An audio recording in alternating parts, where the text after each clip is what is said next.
စစ်သွေးတွေကတဝေဝေချီရဲ့ခက်ခဲဒုမလီဦးနေနေမို့ရွှေလေးပြေတွေးရင်မို့မဲတကူရဲမြော်ရင်မာလီစခင်းလူရဲ့တဲ့ရင်တွင်ဖြစ်မြင်လာမိတလေ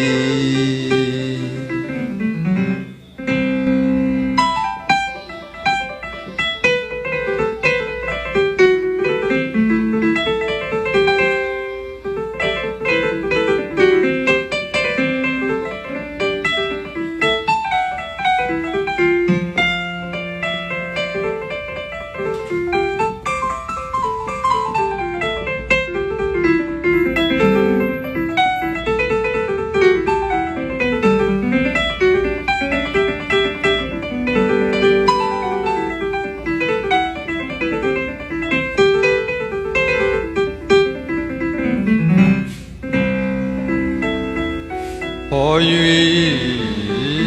ပြောနေချစ်သူတပါးပြီးမို့ဖွင့်လို့ခါထားမတားသည်မေဟော၍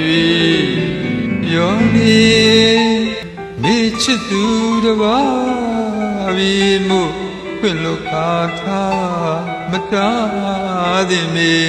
ချစ်အားတွေလွန်မြူတော်လဲဒီနုခွန်ချူမြူသာ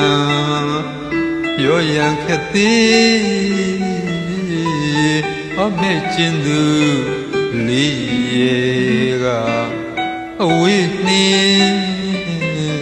လို့နေချီရဲ့စစ်သွေးသူကဝေး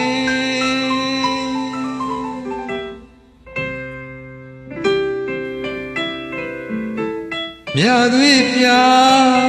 တဲ့ချစ်မ